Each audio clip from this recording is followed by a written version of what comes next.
बिस्मिल्लाहिर्रहमानिर्रहीम। अस्सलामुअलैकुम नाज़रीन, मैं हूँ ज़ैन अली। नाज़रीन कराम, आज 22 मई है और दिन है बुध का। पिछले कई दिनों से इस्लामाबाद हाई कोर्ट के जजेस बड़े खड़ाक कर रहे हैं। पहले जस्टिस बाबर सत्तार साहब, उसके बाद जस्टिस मोहसिन अख्तर कियानी साहब, और पिछले 2 दिनों से जस्टिस मियां गुल हसन औरंगजेब ने कमाल कर दिया। अब बारी है सुप्रीम कोर्ट ऑफ पाकिस्तान के सीनियर मोस्ट जज जस्टिस अतर मिनुल्लाह की। शहर इक़्तिदार के अंदर एक हाई प्रोफाइल गिरफ्तारी की खबरें गर्दिश कर रही हैं। क्या सुप्रीम कोर्ट ऑफ पाकिस्तान से अब तक का सबसे बड़ा, सबसे धमाकेदार फैसला आने जा रहा है? अगले चंद घंटों के अंदर कौन सी अहम शख्सियत गिरफ्तार होने जा रही है? सूरत हाल तेजी से तब्दील हो रही है। तफसीलात से मैं आपको आगाह कर देता हूं। दूसरी इंपॉर्टेंट खबर है जख्मी रऊफ हसन साहब से मुतल्लिक। अब से कुछ देर पहले जख्मी रऊफ हसन ने एक और बड़ा धमाका कर दिया। अब से कुछ देर पहले रऊफ हसन ने एक धमाकेदार प्रेस कॉन्फ्रेंस की। उस प्रेस कॉन्फ्रेंस के अंदर वो कुछ रऊफ हसन ने कर दिया जो उनसे तवक्को नहीं की जा रही थी। उस हवाले से भी मैं आपको तफसीलात से आगाह कर देता हूं। पहले आपको इस टाइम शहर इक़्तिदार की करंट क्या सिचुएशन है वो बता देता हूं। उसके बाद सुप्रीम कोर्ट ऑफ पाकिस्तान के जस्टिस अतर मिनुल्लाह साहब कौन सा बड़ा फैसला देने जा रहे हैं, शहर इक़्तिदार में कौन सी अहम शख्सियत गिरफ्तार होने जा रही है, फिर रऊफ हसन की प्रेस कॉन्फ्रेंस के मुतालिक आपको बताता हूं। लेकिन इस टाइम पाकिस्तान तहरीक इंसाफ के मरकजी सेक्रेटेरिएट जो इस्लामाबाद में मौजूद है, जहां पर अब से कुछ देर पहले पाकिस्तान तहरीक इंसाफ की क़यादत ने एक प्रेस कॉन्फ्रेंस की। उस प्रेस कॉन्फ्रेंस के फौरन बाद हम्माद अजहर साहब, जो पिछले तकरीबन 1 साल से लापता थे, मफरूर थे, छुपे हुए थे, 9 मई के बाद से लेकर अब तक हम्माद अजहर साहब सिर्फ एक दफा मंजर आम पर आए थे जब उन्होंने पेशावर हाई कोर्ट से अपनी जमानतें अप्लाई की थी। उनको जमानतें मिल गई थी, लेकिन उसके बावजूद हम्माद अजहर साहब मंजर आम से गायब थे। आज अचानक हम्माद अजहर अब से कुछ देर पहले पाकिस्तान तहरीक इंसाफ के मरकजी सेक्रेटेरिएट पहुंचे। जब हम्माद अजहर साहब मरकजी सेक्रेटेरिएट पहुंचे तो वहां पर अक़वाम मुत्तहिदा की टीम भी आई हुई थी। वो रऊफ हसन से मुलाकात करने, रऊफ हसन के अलावा उमर अयूब, बैरिस्टर गौहर खान जो पाकिस्तान तहरीक इंसाफ की इस टाइम की लीडरशिप है, उनसे मुलाकात करने के लिए अक़वाम मुत्तहिदा की टीम आई हुई थी। ट्रांसपेरेंसी के ऊपर, जो इलेक्शन के अंदर रिगिंग हुई उसके ऊपर मामला तय करने के लिए अक़वाम मुत्तहिदा को दावत दी थी। लेकिन जब अक़वाम मुत्तहिदा की टीम दफ्तर के अंदर मौजूद थी, हम्माद अजहर भी ऊपर से आ गए थे, तो इस्लामाबाद पुलिस की एक बहुत बड़ी नफरी पाकिस्तान तहरीक इंसाफ के मरकजी सेक्रेटेरिएट में पहुंच गई हम्माद अजहर साहब को गिरफ्तार करने। इस टाइम की सिचुएशन ये है, यानी रात के तकरीबन 8 साढ़े 8 बज चुके हैं जब आप ये वीडियो देख रहे होंगे। इस टाइम सिचुएशन ये है कि पाकिस्तान तहरीक इंसाफ की तमाम तर क़यादती बशमूल सहाफ़ी वो तहरीक इंसाफ के मरकजी सेक्रेटेरिएट के अंदर हैं। सेक्रेटेरिएट को बाहर से सील कर दिया गया। पुलिस की एक नफरी बड़ी मौजूद है। अक़वाम मुत्तहिदा की टीम जो है वो बड़ी मुश्किल से वहां से गई है, लेकिन अक़वाम मुत्तहिदा की टीम ये तमाम तर जायजा देख कर गई है कि किस तरीके से तहरीक इंसाफ की क़यादत के साथ जो है वो इस्लामाबाद की पुलिस सलूक कर रही है कि अंदर प्रेस कॉन्फ्रेंस हो रही थी और बाहर पुलिस जो है वो दफ्तर को सील कर रही थी। बहरहाल हम्माद अजहर साहब अभी तक गिरफ्तार नहीं हुए। ऐन मुमकिन है कि हम्माद अजहर साहब जो है वो पेशावर चले जाएं, क्योंकि पेशावर हाई कोर्ट ने उनकी जमानतें मंजूर की हुई हैं। पेशावर हाई कोर्ट के बाद वो दोबारा कोई दरख्वास्त दायर करेंगे, उसके बाद वो पंजाब में आएंगे, क्योंकि अब चीज़ें जो हैं वो बॉइल्ड अप हो चुकी हैं। सूरत हाल तेज़ी से तब्दील हो रही है। इमरान खान तमाम लोगों को अल्टीमेटम दे चुके हैं कि गियर अप हो जाएं। ख़ास तौर पर अब से कुछ देर पहले जब पाकिस्तान तहरीक इंसाफ के कुछ लोगों की इमरान खान से मुलाकात हुई, जिस मुलाकात के अंदर इमरान खान को बताया गया कि जनाब रऊफ हसन के ऊपर कुछ ख्वाजा सराओं ने हमला किया और तमाम तर तफसीलात बताई, तो इमरान खान ने यह अल्टीमेटम दे दिया है कि अब पाकिस्तान तहरीक इंसाफ के किसी रहनुमा के ऊपर कोई हमला हुआ या किसी को इस तरह तशद्दुद का निशाना बनाया गया तो मैं मुल्क गिर एहतजाज की कॉल दूंगा। और इंपॉर्टेंट बात यह कि इमरान खान ने तमाम तर कायदीन से जो है वो शेड्यूल मांग लिया है कि किस किस दिन कहां कहां पर जलसा होगा। सो आइंदा आने वाले 4 से 5 दिन के अंदर बहुत बड़े धमाके होने जा रहे हैं। लेकिन उससे पहले शहर इक़्तिदार के अंदर ये खबरें गर्दिश कर रही हैं कि अब हाई प्रोफाइल गिरफ्तारियों का सीजन आ चुका है। क्या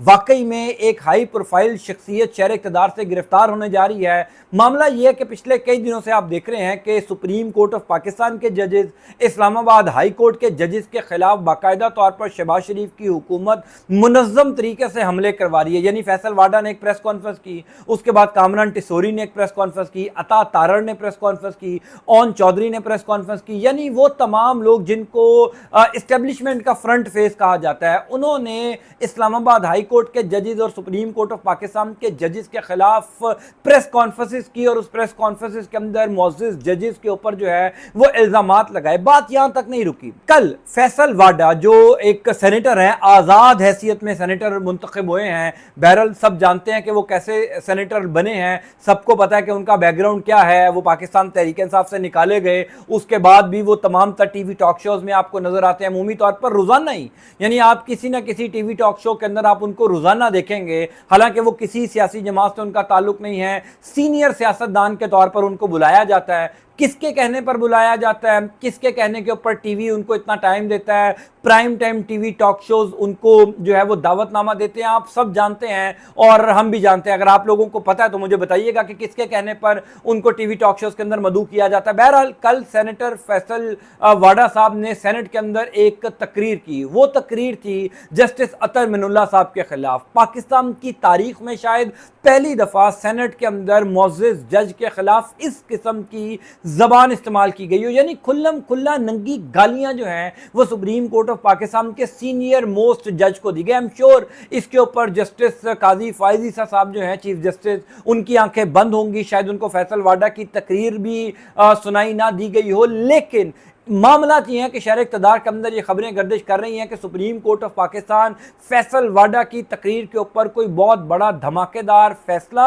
बहुत बड़ा धमाकेदार हुक्म जारी कर सकता है। इंदिया दिया जा रहा है, शहर इक़्तिदार की फिजाओं के अंदर ये खबरें गर्दिश कर रही हैं कि ऐन मुमकिन है कि फैसल वाडा को नाअहल भी करार दे दिया जाए और फैसल वाडा की गिरफ्तारी के अहकाम भी हो जाएं, क्योंकि ऑलरेडी फैसल वाडा और मुस्तफ़ा कमाल इन दोनों को 5 जून को सुप्रीम कोर्ट ऑफ पाकिस्तान ने जाती हैसियत में तलब किया है। सुप्रीम कोर्ट ऑफ पाकिस्तान ने आज खुद नोटिस लिया था आज से 5 दिन पहले इन दोनों की तकरीर पे। तब तक फैसल वाडा ने सेनेट के अंदर ये तकरीर नहीं की थी, सेनेट के अंदर तकरीर तो फैसल वाडा ने कल की है। बहरहाल ये जब नोटिस लिया था, नोटिस के ऊपर जो है वो अटॉर्नी जनरल पेश हुए, क्योंकि दोनों सेनेटर हैं। अटॉर्नी जनरल ने आकर कहा कि वो दोनों जो है वो उनको भी वो दोनों अपना जवाब खुद देंगे। फिर दोनों को जाती हैसियत में सुप्रीम कोर्ट ऑफ पाकिस्तान ने 5 जून को तलब किया। उसके बाद ये तकरीर कर दी। जस्टिस अतर मिनुल्लाह को जितना हम जानते हैं, जितना हमने जस्टिस अतर मिनुल्लाह साहब के केसेस की प्रोसीडिंग्स देखी हैं, किसी सूरत इस तरह की तकरीर बर्दाश्त नहीं की जाएगी। ख़ास तौर पर एक ऐसे वक्त में जब जजिस के ऊपर हमले किए जा रहे हैं, शहबाज शरीफ की हुकूमत और अदलिया आमने सामने आ चुकी है। ना सिर्फ शहबाज शरीफ की हुकूमत और अदलिया बल्कि इस्टेब्लिशमेंट और अदलिया भी आमने सामने आ चुके हैं। वो तो हमने देख ही लिया कि जस्टिस मोहसिन अख्तर कैनी साहब की अदालत में किस किस्म के सख्त रिमार्क्स जो हैं वो दिए गए। अहमद फरहाद जो एक शायर लापता हुए हैं उस केस के अंदर। तो मामला ये है कि अब ये खबर गर्दिश कर रही है कि कल यानी जुमेरात वाले दिन 23 मई को जब सुप्रीम कोर्ट ऑफ पाकिस्तान इस केस की समाअत करेगा जिसमें अदलिया पर हमले किए जा रहे हैं, तो ऐन मुमकिन है कि फैसल वाडा के ऊपर पहले तो तौहीन अदालत लगे, उनकी सेनेटरशिप भी जाए और फैसल वाडा की गिरफ्तारी की इतलात भी हैं कि फैसल वाडा को गिरफ्तार भी किया जा सकता है। क्योंकि ये जो एक लड़ाई है, ये जो एक फड्डा अदलिया और हुकूमत और इस्टेब्लिशमेंट के दरमियान खड़ा हुआ है, ये अब किसी ना किसी मंतकी अंजाम तक पहुंचेगा, यानी अपनी एक्सटेंड के ऊपर जाएगा। और वो एक्सटेंड यही हो सकती है